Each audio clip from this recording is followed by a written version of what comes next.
বন্ধুরা, সম্পূর্ণ পর্ব দেখতে চ্যানেলটি সাবস্ক্রাইব করুন।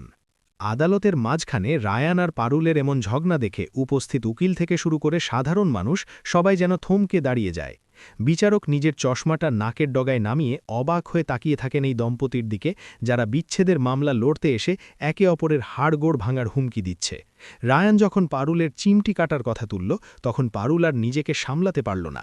সে কাঠগড়ায় দাঁড়িয়েই চিৎকার করে বলতে থাকল, তুই তো একটা আস্ত অসভ্য, স্বার্থপর, চোর, যে কিনা রাতের অন্ধকারে অন্যের ঘরে ঢোকার চেষ্টা করিস। আমার গায়ে হাত দেবার সাহস কোত্থেকে পাস তুই? আর একবার যদি ওই নোংরা হাত আমার দিকে বাড়াস, তবে বটি দিয়ে তোকে কুচকুচ করে কেটে ফেলব আমি। রায়ান তখন ভ্যাবাচাক্কা খেয়ে বিচারকের দিকে তাকিয়ে কাঁচুমাচু মুখ করে বলতে শুরু করল, দেখলেন মাইলর্ড, আমি কি মিথ্যে বলেছি? এই মেয়েটা একটা সাক্ষাৎ চণ্ডী। ওর সাথে সংসার করা মানে নিজের মরণ নিজে ডেকে আনা।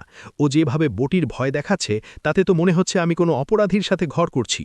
আমাকে দয়া করে এই বাঘিনীর হাত থেকে বাঁচান।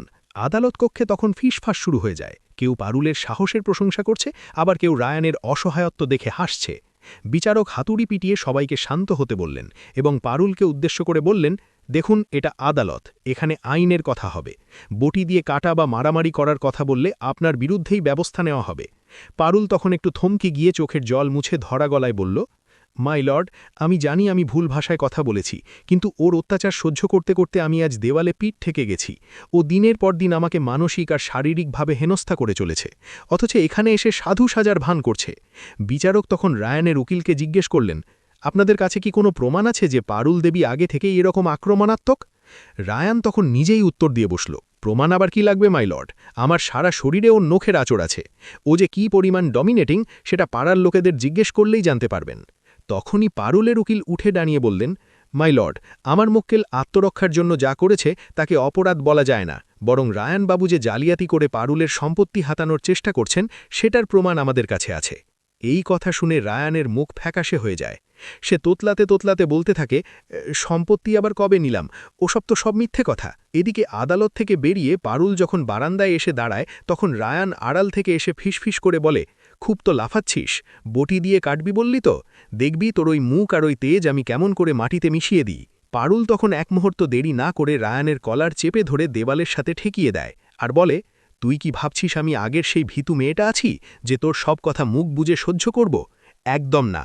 এবার যদি আমার ছায়াও মারাতে আসিস, তবে শুধু বটি নয়, পুলিশ দিয়ে তোকে এমন শায়েস্তা করব যে জেল খাটতে খাটতে তোর হাড় কালি হয়ে যাবে।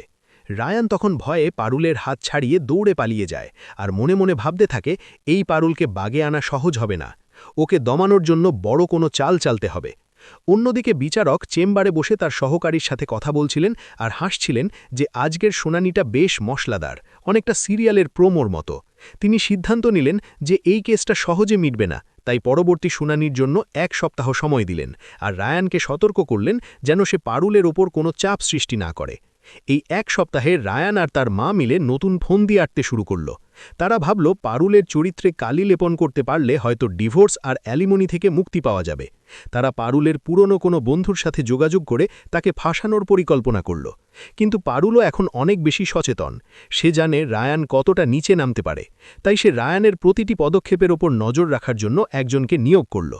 গল্পের পরের পর্বে দেখা যাবে রায়ান যখন পারুলকে ব্ল্যাকমেল করার জন্য একটা জাল ভিডিও নিয়ে আদালতে হাজির হবে, তখন পারুল উল্টো রায়ানের সব কুকীর্তির ভিডিও বড় স্ক্রিনে চালিয়ে দেবে, যা দেখে বিচারক নিজেই রায়ানকে হাজতে পাঠানোর নির্দেশ দেবেন আর পারুল মাথা উঁচু করে আদালত থেকে বেরিয়ে আসবে। এই জয় শুধু পারুলের একার নয়, বরং সমাজের সেই সব লাঞ্ছিত মেয়েদের যারা অন্যায়ের বিরুদ্ধে গর্জে উঠতে ভয় পায়। পারুলের এই রুদ্রমূর্তি দেখে রায়ান শেষ পর্যন্ত বুঝতে পারবে যে নারী মানেই কেবল কোমল নয়, প্রয়োজনে সে কালিকা হয়ে বিনাশ করতেও জানে। এভাবেই আগামী পর্বে রায়ান আর পারুলের জীবনের মোড় আমূল বদলে যাবে, যেখানে মিথ্যার পরাজয় আর সত্যের জয় হবে অবধারিত। পরবর্তী পর্বে পারুল কি পারবে রায়ানের মুখোশ সবার সামনে টেনে ছিঁড়তে, নাকি রায়ান নতুন কোনো জালে পারুলকে জড়িয়ে ফেলবে? তা জানতে হলে আমাদের সাথেই থাকুন।